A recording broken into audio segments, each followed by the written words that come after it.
Welcome back, everybody, to another dicondissectional production hosted by Deathstroke9. It has been a minute. But yeah, today we're going to be reacting to Led Zeppelin, and this song is called Achilles' Last Stand. I'm going to try to react to a bunch of songs tonight, so thank you for joining me. I'm going to be scheduling these throughout the week, and I also got a haircut, in case that matters. But thank you for joining me. I think we should just get into it. I'm very excited for this. This is a 10-minute long song. A lot of people have told me to do this ever since I started doing Zeppelin. I'm not sure if this will get blocked. People constantly tell me that Led Zeppelin blocks, but so far, I don't think I've done like 3, I think, Led Zeppelin songs, and none of them got blocked. So yeah, who knows? Anyway, very excited for this. Achilles' Last Stand, such a cool name for a song. Achilles is a Greek god, I believe. Right? Let's see. Greek mythology. Yeah, okay. And the Achilles heel. All right. But yeah, we'll look at the lyrics at the end. Here we go. 3, 2, 1. As always, link to the original videos down below in the description.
I love this riff, and the drumming is incredible.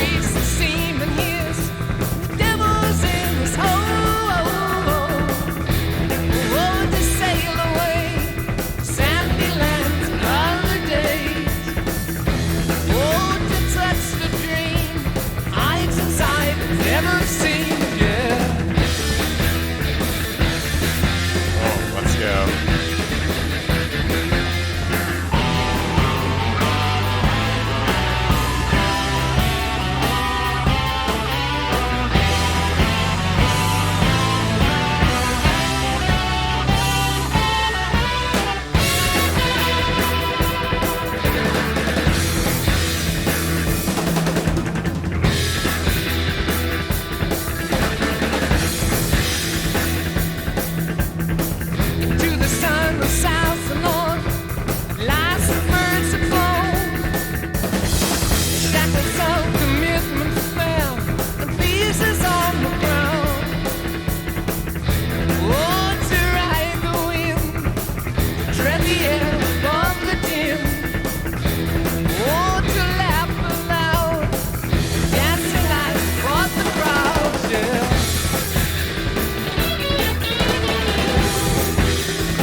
Pause it at all, but again, we're going to try to avoid getting this blocked.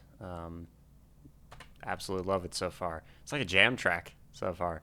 The drumming, oh my god, that's so far been probably my favorite part. I mean, I've been trying to notice the drumming in songs more. I'm just paying closer attention to that lately. The riff is awesome too. It's very fast-paced. I like it. Let's keep going. Very epic sounding. See the man who's pointing hand, the giant step forward, guide us from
last time. Sorry.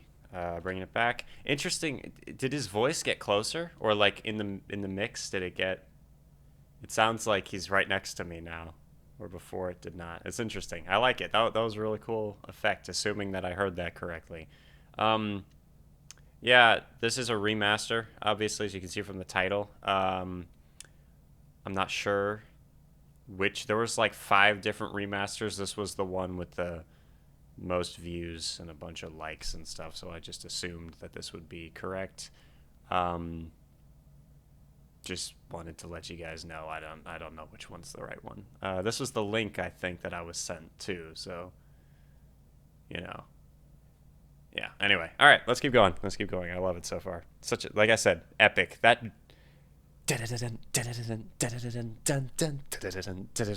was so epic. I love it. Love it.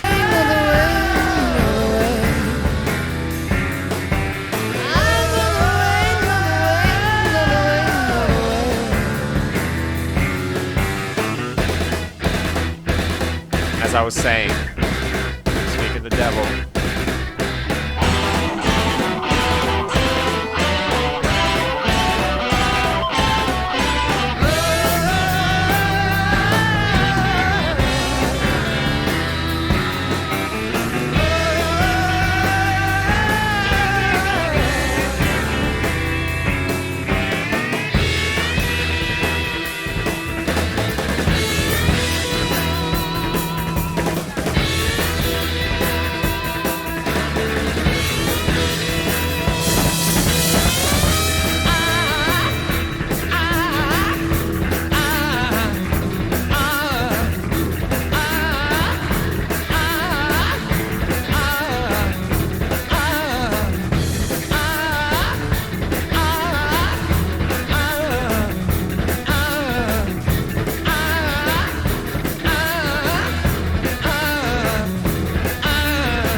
Now we're going this way still.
Wow.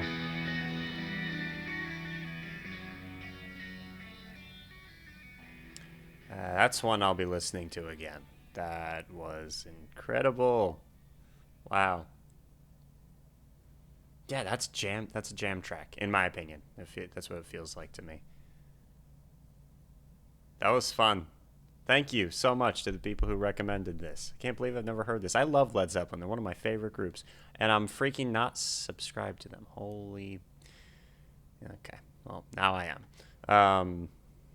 Yeah. That was fun. That was cool. Oh, geez. I should mute that. I have no idea if that was picked up on here, but just in case it was, I will mute it. There we go. All right. Let's take a look at the lyrics real quick, shall we? First, Robert Plant wrote the lyrics about his travels throughout Morocco, Greece, and Spain. Okay. The music was inspired by their traditions. I think it's flamenco and Moroccan traditions. Hopefully I'm pronouncing that right. If I'm not, apologies.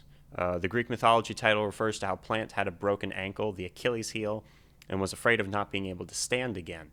Another mythical character, the Titan Atlas, is brought up in the lyrics. This is one of Led Zeppelin's longest songs, running at a total time of over 10 minutes. Yeah.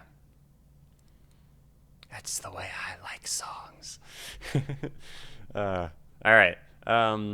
It was an April morning when they told us we should go. As I turned to you, you smiled at me. How could we say no? With all the fun to have, to live the dreams we always had, oh, the songs to sing when we at last return again. Okay. According to according to most versions of the Iliad, the Greek heroes assembled at this place to sail for Troy on an April morning. Okay. Okay, so he's drawing parallels from, I guess, the Iliad and the Odyssey to his own experiences, which, in my opinion, is freaking awesome. That's really cool. Let me see if clicking on this takes me anywhere. Dang it. Whatever. All right. I have an ad blocker so that just because. All right. Of the songs to sing when we at last return again. This is likely a reference to his canceling a U.S. tour due to Robert Plant's ankle injury. The title Achilles' Last Stand is a reference to that incident, as Achilles was a mythological hero whose only weak spot was on his heel. During the time they were supposed to be on tour, they wrote most of the material for their album Presence and were able to perform those new songs when Plant was able to walk again. Well, there's the silver lining. Sending off a glancing kiss to those who claim they know. Below the streets that steam and hiss, the devil is in his hole. Oh, to sail away, to sandy lands and other days. Oh, to touch the dream, hides inside and never seen. The Greeks did sail for several days to reach the city of Troy. The first thing they did when they got there was take the beach as a staging ground. Into the sun, the south, the north, at last the birds have flown. Shackles of commitments fell in pieces on the ground. Wow. Yeah, so it's like going on a indulging the wanderlust and going on a quest and just getting away. Shackles of commitments. Yeah, it's cool. Oh, to ride the wind, to tread the air above the din. Oh, to laugh aloud, dancing as we fought the crowd. Zeus would send eagles to fly over the battlefields of the Trojan War as symbols to both sides about who would win. On one such occasion, an eagle carrying a snake appears, and the massive serpent bites and kills the eagle, then drops in the middle of the battlefield. Symbolizes the fantasy. Yeah. Again, let me see what the comments under this are.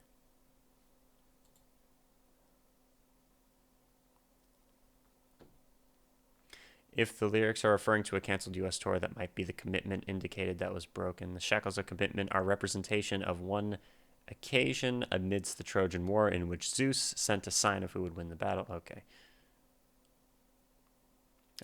Oh, to ride the wind. Yeah. The Trojan War was mainly plotted by the gods, according to the Iliad. Therefore, men were only pawns of these mighty deities who'd tread the air above the wind and the din and seldom intervened directly in the fight. Yeah, but they kind of orchestrate the whole thing, so I don't know how I feel about that wording. Feels like they're definitely intervening in the fight. They set up the whole thing. To seek the man whose pointing hand the giant step unfolds, to guide us from the curving path that turns our feet to stone. If one bell should ring in celebration for a king, so fast the heart should beat, as proud the head with heavy feet. That sounds like something from, I don't know, the Silmarillion or the Hobbit. One of the songs maybe Bilbo would come up with. I don't know. According to that person, the victory at Troy was supposed to be signaled by a series of beacon fires. However, alternate versions do mention ringing of bells as a potential way of signaling the victory. Guitar solo. Oh, yeah. Yeah. Days went by when you and I bathed in some eternal summer's glow, as far away and distant our mutual child did grow. Oh, the sweet refrain soothes the soul and calms the pain. Oh, Albion remains, sleeping now to rise again. That's not Greek, is it? Why is that being referenced? The oldest known name for Great Britain. Okay. That's Celtic, right? Or Celtic? Yeah. There's a book series that talks about this that I really like. Anyway, these lines reference the Greek tale of Achilles, who was bathed in the river Thames as a child, making him nearly immortalized. The summer's glow is likely Plant's way of showing imagery, as the river is fiery and planted deep in the depths of hell. Wandering and wandering, what place to rest the search? The mighty arms of Atlas hold the heavens from the earth. For the mighty arms of Atlas hold the heavens from the earth, earth. This may be referencing the 11th task of Hercules before he goes out to find the golden apples belonging to Zeus. He at first didn't know the location and searched over many places to find them. Eventually, he made his way over to Atlas, who was the person to acquire them for Hercules. In Greek mythology, Atlas was the Titan, primordial gods who held up the cosmos. Page is also referring to the Atlas Mountains in Morocco, as the song refers to his trip to the country. Notice that mentioning Atlas meshes well with the title, since both Atlas and Achilles are figures in Greek mythology. And then we got that. That felt like the chorus to me. The na na na na na na na na na na na. That felt like that was super catchy. That might end up being the part I remember most, other than the yeah. Anyway, I know the way. All right. Before we continue, just want to say a lot of names of things I read them and I've never heard them said before. So yeah, again, apologies if I've mispronounced anything in this video or in any of my videos. I'm not intentionally doing that, and I try to find the correct pronunciations for stuff as much as I can. We got some stuff from Jimmy Page down here. All right, guitarist Jimmy Page told the Trouser Press, interesting name, there were basically two sections to the song when we rehearsed it. I know John Paul Jones didn't think we could succeed in what we were attempting to do. He said I couldn't do a scale over a certain section, that it just wouldn't work. But it did. What I planned to try and get that epic quality into it, so it wouldn't just sound like two sections repeated. I was actually going to mention that. It almost, if it had been anything less than what it would have been too long. Because I was going to say, it feels like there's only like two riffs being played here. Not two. I was going to say three, I think. There's like three. It felt like there were three sections, but they kept embellishing and adding to each of the main sections, you know? And by doing that, it ended up not feeling like that, but like the main riffs behind them remain the same. And then it had that like intro and outro. So yeah, anyway, was to give the piece a totally new identity by orchestrating the guitars, which is something I've been into for quite some time. I knew it had to be jolly good because the number was so long we couldn't afford it to be half-baked. It was all down to me how to do this. I had a lot of it mapped out in my mind, but to make a long story short, I did all the overdubs in one night. I lost count eventually of how many tracks I did. Not many people picked up on the number, but I thought as far as I can value tying up that kind of emotion as a package, trying to convey it through two speakers, and it was fairly successful. Maybe it's because it was a narrative. I don't know. Well, it certainly worked. I quite enjoyed it. All right. That's Led Zeppelin, Achilles' Last Stand. Thank you very much for joining me. Thank you to the people who requested it. Let me know what other Led Zeppelin songs you'd like me to check out, or anything, down below in the comments. Let me know what you think the song means, or what feeling or emotion the songs evoke in you. Because yeah, this is one of those ones that I feel like the lyrics are kind of secondary. It's definitely music oriented, and I think that the feeling that the music gives you is the most important for a song like this. And yeah, I quite enjoyed that. Thank you for joining me. I'll see you guys soon. Deathstroke 9 out. If you're new to the channel, consider subscribing and liking the video and all that. See you soon. Bye.